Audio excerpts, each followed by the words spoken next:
બનાસકાંઠા જિલ્લાના ડીસામાં પડેલા વરસાદથી તારાજી સર્જાઈ છે। ડીસા પંથકના અનેક ગામડાઓના ખેતરો બેટમાં ફેરવાયા છે। ખેતરમાં કમર સુધીના પાણી ભરાતા જ મગફળી સહિત પાક પણ પાણીમાં ગરકાવ થયો। અમદાવાદના બાવળામાં વરસાદ બાદ તારાજી છે। વરસાદે વિરામ લીધાના 3 દિવસ બાદ ધરમાકા છે। જીવન જરૂરિયાતની વસ્તુઓના અભાવે લોકો હેરાન। બાવળામાં ધોલેરા જતા રોડ પર આવેલા વિસ્તારમાં પાણી ભરાઈ ગયા છે। લોકોના ઘરમાં હજુ પણ પાણી ઘૂસેલા જોવા મળી રહ્યા છે। સાથે જ પાર્ક કરેલા વાહનોને પણ મોટા પાયે નુકસાન પહોંચ્યું છે। ઇજાગ્રસ્ત વ્યક્તિને સારવાર માટે ટ્રેક્ટરમાં લઈ જવાની ફરજ પડી છે। અમદાવાદના સાણંદ તાલુકાના માણકોર ગામમાં 5000 વીઘા જમીન પાણીમાં ગરકાવ છે। મહિના પહેલા જ અહીંયા ડાંગરનો પાક લેવાયો હતો। ગામના 500 ખેડૂતો પાયમાલ બન્યા છે। અમદાવાદમાં તૂટેલા રસ્તાથી જનતા પરેશાન છે। નરોડા બ્રિજનું કામ ચાલતું હોવાથી ડાયવર્ઝનવાળા રોડ પર મોટા ખાડા પડ્યા છે। તૂટેલા રોડ પર વાહનો ચલાવવા વાહન ચાલકો મજબૂર છે। કમરતોડ ખાડાથી જનતા પરેશાન। વરસાદમાં અમદાવાદના રસ્તાના હાલ બેહાલ છે। નરોડા ગેલેક્સી રોડ પર આવેલા અંડરપાસમાં રોડ બેસી ગયો છે। રોડ પર માત્ર કપચી પાથરી તંત્રએ સંતોષ માન્યો છે। કપચી નીચે હજુ પણ પોલાણ યથાવત છે। અંડરપાસ નીચેથી દિવસમાં હજારો વાહનો પસાર થઈ રહ્યા છે। અમદાવાદમાં વરસાદના બીજા રાઉન્ડે ખોલી તંત્રની પોલ। શહેરના વ્યસ્ત રોડ એવા એસજી એવન્યુ ખસ્તા હાલત છે। વાયએમસી ક્રોસ રોડ પરની સ્થિતિ અત્યંત ખરાબ છે। એક તરફ ફ્લાયઓવરની કામગીરી, બીજી તરફ હાઈવે બિસ્માર છે। એનએચઆઈએ વેટ મિક્સ નાખી ખાડા પૂરવાનો પ્રયાસ કર્યો છે। અમદાવાદની વાસ્તવિકતા સામે આવી રહી છે। વરસાદે વિરામ લીધા બાદ રસ્તાની ખસ્તા હાલત છે। વેજલપુરના બુટ ભવાની મંદિર નજીક રસ્તાઓ અત્યંત ખરાબ છે। પરગ્રહની સપાટીને સારા કહેવાડે એવા આ રસ્તાઓ દેખાઈ રહ્યા છે। તંત્ર સુવિધા આપવામાં નિષ્ફળ હોવાનો સ્થાનિકોનો મત।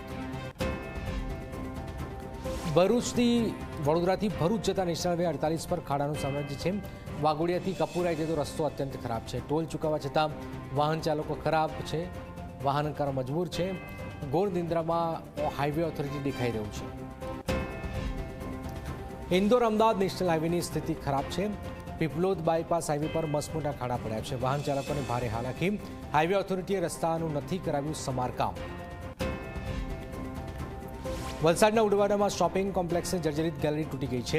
ગેલેરી તૂટી પડતા જ રોડ પર વિખેરાયું કાટમાળ। વહેલી સવારે ઘટના બનતા જ અવરજવર ઓછી હોવાથી મોટી દુર્ઘટના ટળી છે। દેવભૂમિ દ્વારકા જિલ્લાના ભાણવડ તાલુકાનો ફોટડી ગામ નજીકનો કોઝવે બ્રિજ તૂટ્યો છે। ઘટનામાં કોઈ જાનહાની થઈ નથી। સ્થાનિકોએ બ્રિજની સ્થિતિનો વિડીયો પણ વાયરલ કર્યો છે। વલસાડના ધરમપુર તાલુકાના શિશુમાળ ગામ ખાતે મકાન ધરાશયી થયું છે। ઘરમાં સૂતેલા પરિવારનો ચમત્કારિક બચાવ થયો છે। ધર્મેશભાઈને પગમાં ઈજા થઈ। મકાનના અંદર ઘરવખરીનો સામાન દટાયો હતો। અરવલ્લીના ભિલોડા પંથકમાં વરસાદના કારણે ડાયવર્ઝન ધોવાયા છે। શામળાજી ભિલોડા ઈડર હાઈવે બંધ છે। શામળાજીથી ભિલોડા જઈને ઈડર જતા લોકો મુશ્કેલીમાં છે। સ્ટેટ હાઈવે પર ગરનાળું બનતું હોવાથી ભારે હાલાકી। દેશ અને ગુજરાતમાં સિઝનનો સરેરાશ કરતાં વધુ વરસાદ છે। દેશમાં સામાન્ય કરતાં 7% વધુ વરસાદ છે। ગુજરાતમાં સરેરાશ કરતાં 35% વધુ વરસાદ છે। રાજસ્થાનમાં સરેરાશ કરતાં 92% વધારે વરસાદ વરસી રહ્યો છે। આગામી 7 દિવસ વરસાદની આગાહી છે। 3 દિવસ થંડર સ્ટોર્મ એક્ટિવિટી રહેશે। મહીસાગર, પંચમહાલ, દાહોદ, છોટાઉદેપુર, નર્મદા, તાપી, ડાંગમાં ભારે વરસાદની શક્યતા। આગામી 4 દિવસ માછીમારો દરિયો ન ખેડવાની સૂચના। ડાંગના સાપુતારામાં આહલાદક વાતાવરણ સર્જાયું છે। ભારે પવનના કારણે ગિરિમથક સાપુતારામાં સર્પગંગા તળાવમાં બોટિંગ બંધ થયું। શંકર ધોધ પાસે ખૂબ જ સુંદર દ્રશ્યો સામે આવ્યા। વરસાદી માહોલ વચ્ચે વલસાડના વિલ્સન હિલનો અદ્ભુત નજારો। મોટી સંખ્યામાં પર્યટકોએ લીધી હિલની મુલાકાત। કપરાડા અને ધરમપુરના જંગલોમાં હરિયાળી છવાઈ છે। તાપીના ઉકાઈ ડેમની સપાટી 328 ફૂટ પર પહોંચી છે। ઉકાઈ ડેમનું રૂલ લેવલ છે 333 ફૂટ। ડેમની ભયજનક સપાટી 345 ફૂટ છે। ઉકાઈ ડેમમાં 40,137 ક્યુસેક પાણીની આવક છે। 800 ક્યુસેક પાણીની જાવક છે। મહેસાણાના ધરોઈ ડેમની 83.89% પાણીનો જથ્થો છે। ધરોઈ ડેમની સપાટી 617.74 ફૂટ પર પહોંચી ગઈ છે।